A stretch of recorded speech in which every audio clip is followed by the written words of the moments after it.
is Chaplain Alice Mullen-Schatz. On behalf of the kids, the entire Smith family, I want to welcome you and thank you for being with us here today as we celebrate the amazing life of Amely Helen Bear Smith, almost 99. We've known each other a long time, Amely and myself.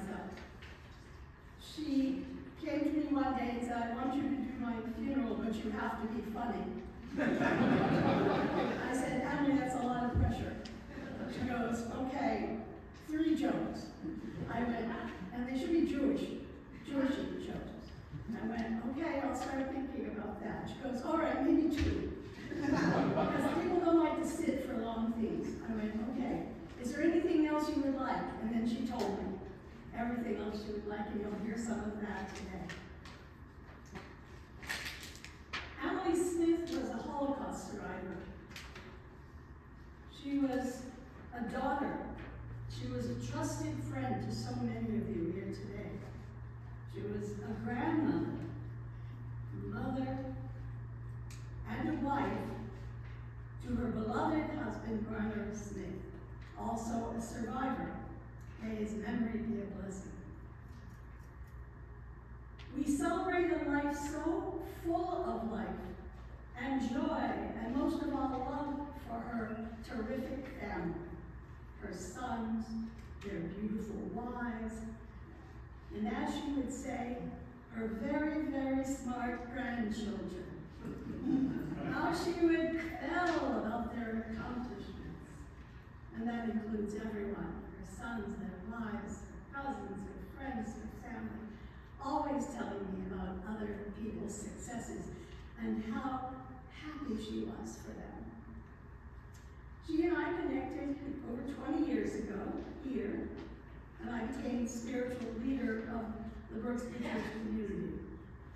Amely and Warner were in charge, so they interviewed me, and they hired me only after a singing audition. I said, would you like to know my knowledge of the Torah? That won't be necessary, we believe you. She then encouraged me to start a Jewish choir here in the chapel. She was my first member. She sat in that chair, always in the corner. I required only a singing audition for Amely, which made us both laugh. She said, I'm nervous, you better hire me. I told her I wrote a play about Theresienstadt concentration camp in Czechoslovakia.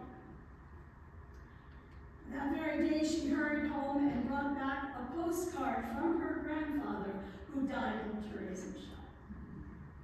Time and again, she saw my play, and afterwards spoke to our young actors, our cast members.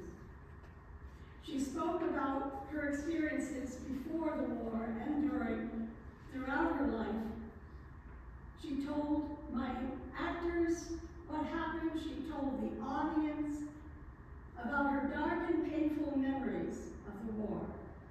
She was an inspired speaker throughout her life, and they never forgot her. They never forgot her message or Amely. One couldn't help smiling around her. She had a wonderful sense of humor and was a natural leader and a loyal friend. She said, I'm ready anytime you are to tell me one of the jokes you're going to say at my funeral. I said, okay, do you have a date? She said, no, is that a joke? Yes, so you're just hearing a little bit of our friendship. During COVID and the quarantine, every day, in the cold, she visited a good friend at Grayburn Gardens Nursing Home, used her walker, where she schlepped over laboriously to see him every day, and she sat outside his window. They were exchanging funny messages, writing on his window glass and writing. Amely once that she was not afraid to die, that it was not an end but a new beginning. Amely was always up for an adventure. She was so open to learning new things, open-minded. She read books about everything: Judaism, the Holocaust, Israel, especially about other cultures and religions. She told me once she was taking a class here from our Protestant minister. The course was called Rabbi Jesus Went to Harvard. She said, "Did you know that?" I said, "You're kidding, right?" Yeah. She called to tell me how wonderful the course was. And then she said, "Anna, you may be surprised to hear that I was the only Jew in that class." No, Amely, I'm not surprised. That was one of her many discoveries at the age of 90. No surprise at all. I will miss our long conversations and delightful visits and laughter.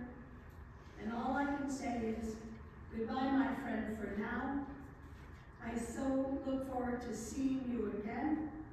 Say hello to Verna for me, and I'm delighted to know you're once again together in your newest adventure. Thank you. And so, we will continue our program with a reading of Psalm 23, which is in your program.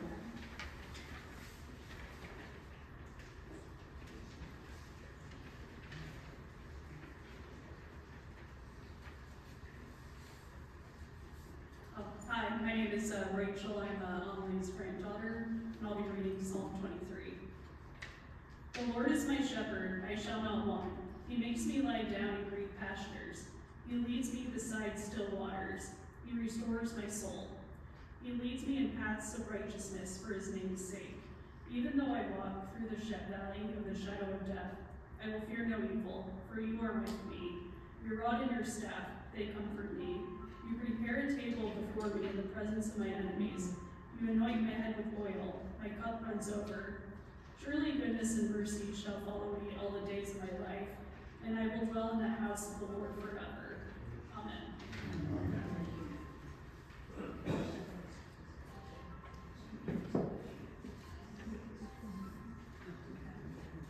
We are now ready for our eulogies, and later you will have the opportunity to share as well very briefly. But now I'd like to invite up, I think, Edward first, and then Joel, and soon Alan. Please, Edward.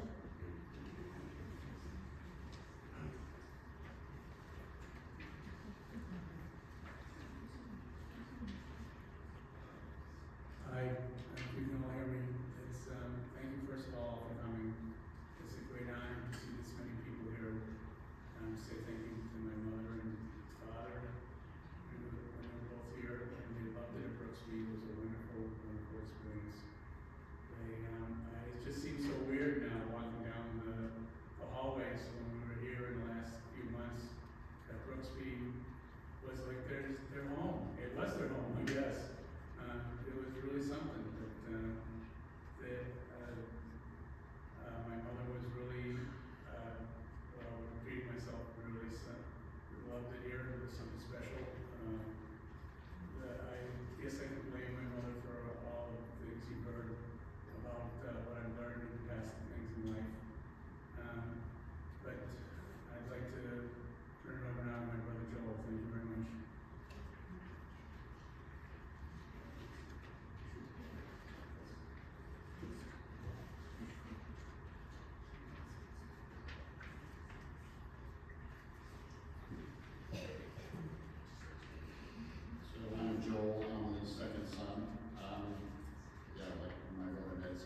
going through her documents and pictures, she and my father, they kept a lot of stuff. And it's taken a while to go through them, still working on it. But they give me a sense of awe and appreciation for her. And as Anna mentioned, my mother led quite a life.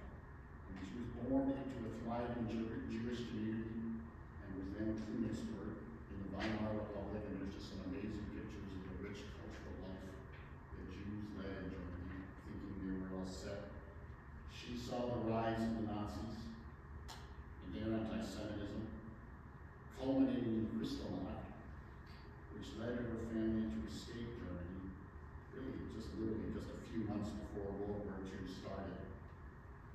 Then, timing was good, she went to England in time for the Blitz, and having my grandfather in prison, as all German men were suspected of being spies. And then they all were able to make their way to America, but in a danger-filled crossing of the Atlantic, where there were German destroyers nearby. And she arrived in Massachusetts in 1940, where she spent the rest of her long life. She graduated from Northeastern University. I think she was the first in the family to graduate from college. And she married Warner, my father, had my two brothers and me. They moved to Williamstown in 1961. And then finally, 21 years ago, here at Brooksby, which a lot of others say, a great move for them. Everywhere she went, she made many friends and became an integral part of the community, in particular the Jewish community. That was on the stage, she reached out to everyone. Now, during COVID, and I think those who were in Brooksby remember that we were all in lockdown, there was a lot of isolation. We started talking daily. My father had passed away a few years before, and I was concerned about being isolated. So I just started calling every day. We usually talk between 9 and 10 Eastern time. That was, I live in Colorado, 2 hours behind, so usually after the dinner was over, it's convenient time to talk. She was still up.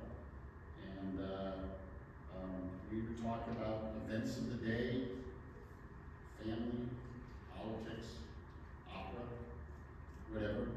She was reading, whatever. And I would visit her as much as I could, my brothers, twice a year. And in recent years, as she got older, I increased that to 3 times a year, but avoiding the winter months. And I would say we grew a lot closer through those daily phone calls and visits. It really was something I treasure. And after she passed, I happened to be here, as many of you know. When I got back home to Colorado, which was about a week after her passing, I would think,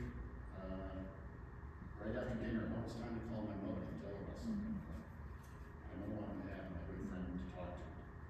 And her passing was a big hole in my heart, I'm sure, and all of yours.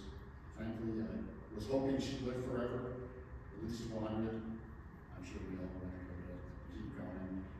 But we have to put 98 years and 10 months is something. She lived a long and full life, full of happy moments, tragic ones, triumphs and losses. But it was filled with a loving family and many, many loving friends, seen over the year. So I think one sentiment we all share is we miss my mother very much. There is a Jewish tradition to say, may her memory be a blessing.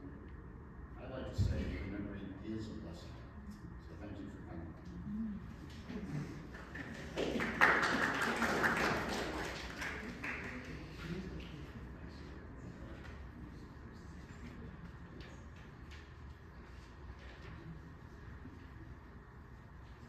Shortly before Warner died, Amely said, we'd like to meet with you.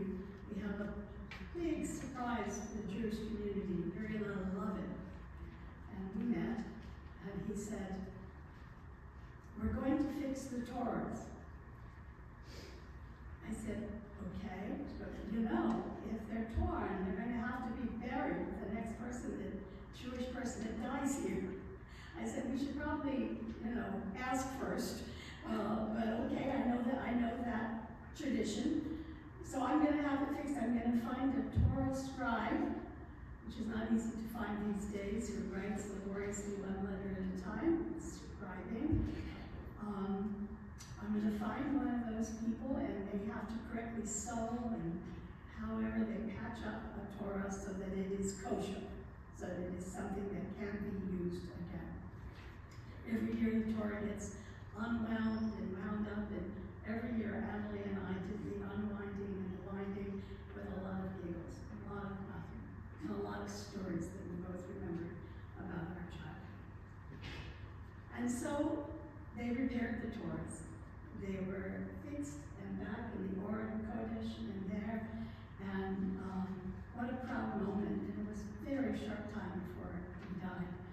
And I think that's an extraordinary statement about both of them, that this was the mitzvah that they wanted and needed to do for their community, for the Jewish community, and for themselves and each other.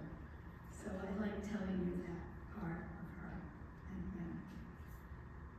And so we're ready for a musical tribute performed by Rebecca Smith.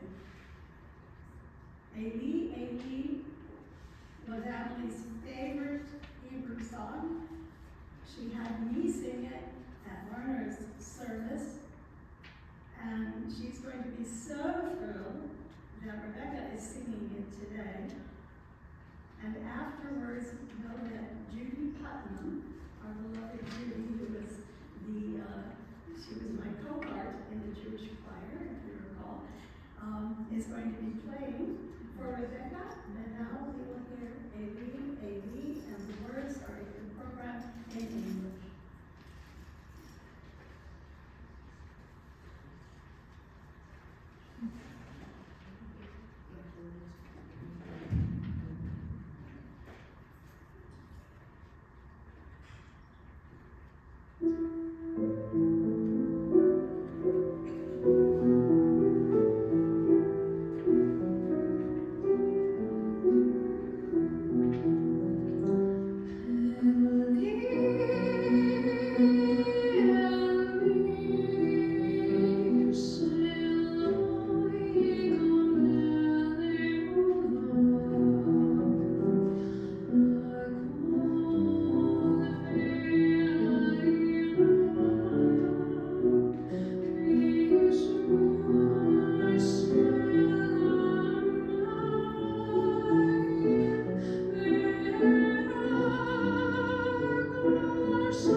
liberation. And Amely would often want to tell me that story again and again. And for her, it was a symbol of her own story. The heroism of that young artist, that poet, who wrote this beautiful, beautiful song. And whenever I asked the Jewish choir what they wanted to sing, she raised her hand. Eddie. And she said, could you point to Amely's chair? It's right to the right, that's what you want. And then nobody could sit in that chair. And you remember that, Judy? And she'd say, can we sing that first today? And I'd say, yes, we'll do it, we'll sing it first. And she sang it very loud. Remember that, Judy? Very loud. And you looked at me, and I looked at you, and I looked at her, and I said, Amely, could you soften that, because the rest of the choir would like to sing it as well. She said, go ahead, sing louder. And so they did. She set the pace for the choir for that song. And we always perform that song, whatever program, we always perform that song. So thank you for doing such a beautiful job. Thank you so much. What a blessing. And so, I'll read a poem to you now that she selected, and I promised to read. When I come to the end of the road, and the sun has set for me, I want no rights in a gloom-filled room. Why cry for a soul set free? Miss me a little, but not for long, and not with your head bowed low. Remember the love that once we shared. Miss me, but let me go. For this is a journey we all must take, and each must go alone. It's all part of a master plan, a step on the road to home. When you are lonely and sick at heart, go to the friends we know. Laugh at all the things we used to do. Miss me, but let me go. Thank you, Amely. And as we move along now in your program, we will now hear from Alan and his eulogy.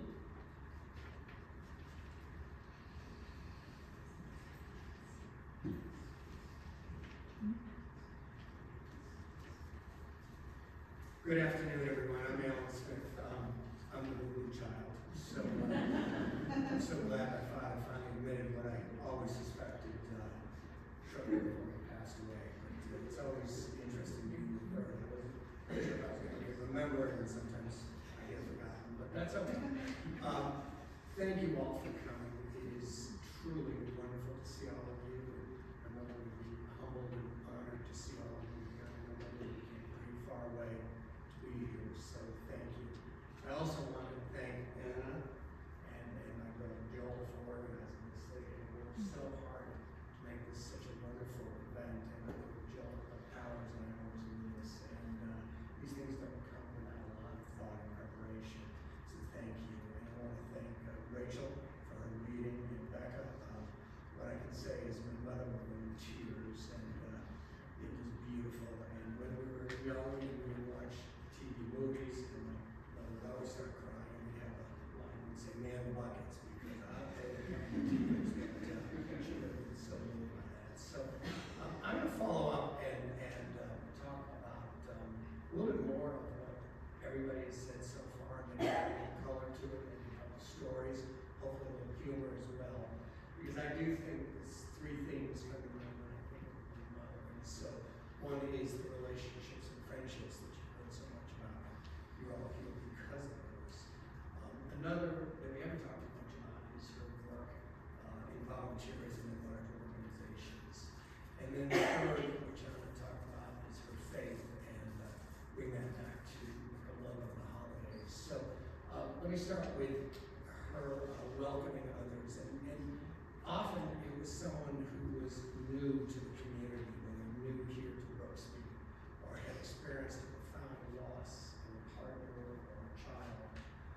or just someone who needed company, a friend.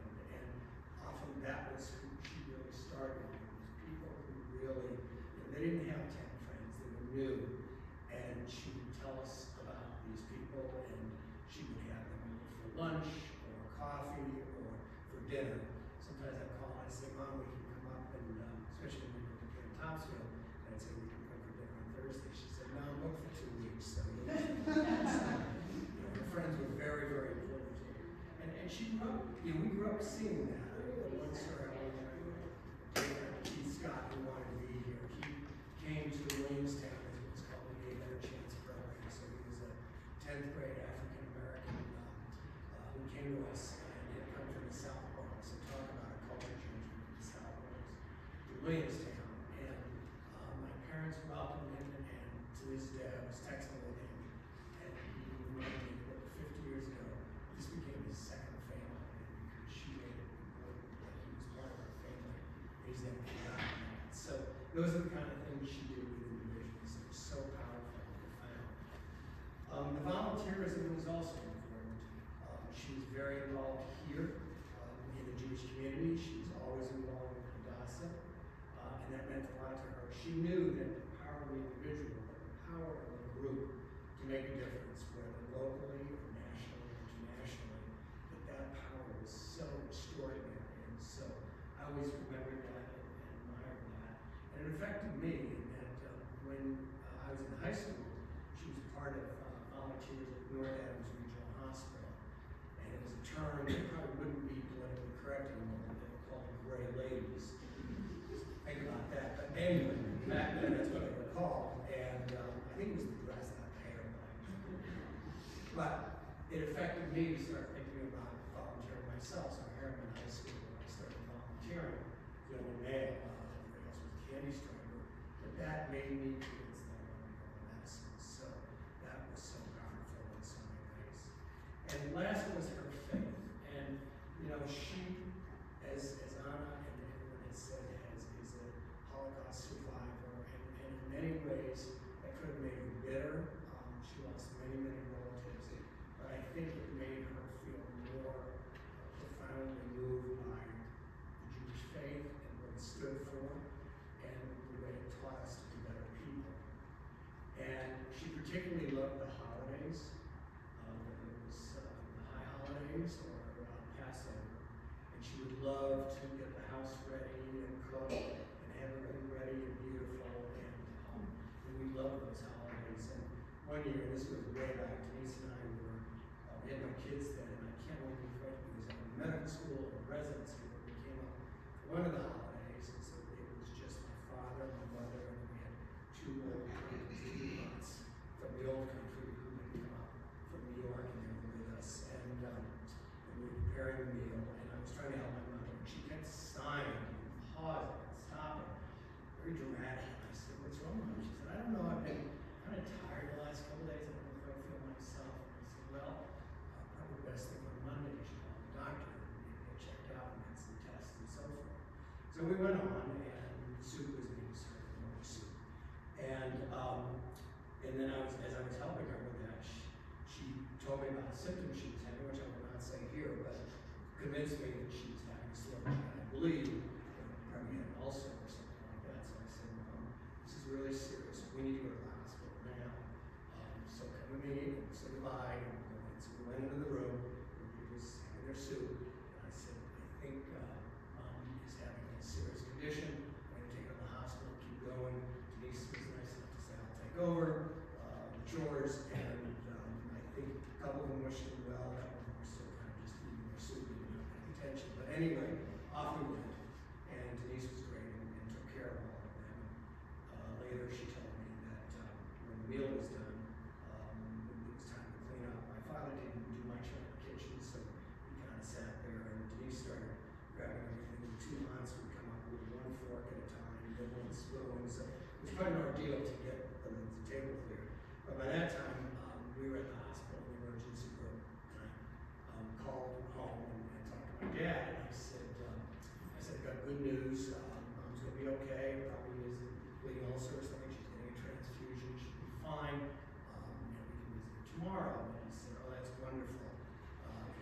please tell her that the brisket was the best. And so I dutifully told her, and this was over 40 years ago. Had that been the time when it was for her to pass, thank goodness she had lived 40 years. But I do think that the look on her face, she was so happy. Had it been her time, she would have died so happy. She truly had achieved, not the penultimate, the ultimate in brisket culinary excellence. That was a great story. So with that, I want to say thank you all for coming, and now, and I think we'll be able to start getting everybody else to say a few things to say. So thank you. Thank you. Thank you, Steve.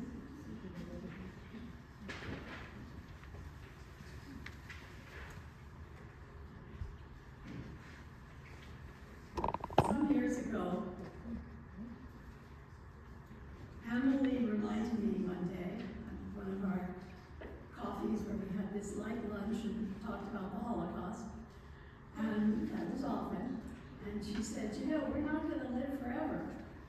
We have stories. We need to tell them. And we have a TV studio here. And I said, all right, let's go upstairs and I'll interview you. And so we did. And then she goes, Warner wants to come too. I went, okay. And he came and told his story. She told her story. And by the time we were done, about a month later, 16 survivors told their stories in our studio upstairs.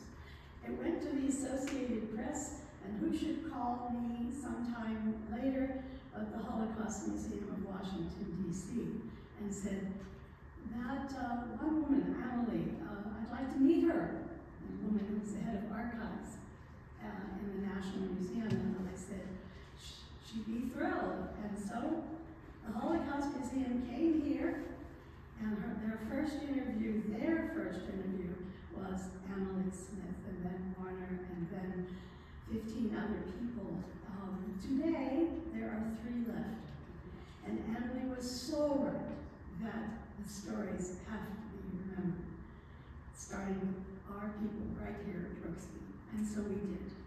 And their stories are on a loop at the Holocaust Museum, if you ever tend to go down that way. And you can sit in the room and hear her voice. And you can also hear it if you just go on Brooksby TV and plug in Out of Darkness. And you will hear her, Warner, and the others tell her story of survival. And so, here we are, for your chance to remember Amely. And what I will be reading to you is a Jewish poem entitled, We Remember Her. And your line is, we remember her, when I point to you. And when the poem is over, the last line is, for as long as she lives, we live too. When you hear that, I would welcome you to, you don't have to even stand up, but just share a story, a short story. We have 2 microphones, one on either side of this hall. And please share very briefly any memory you have of Amely. This is your moment to tell the family and each other and the friends how you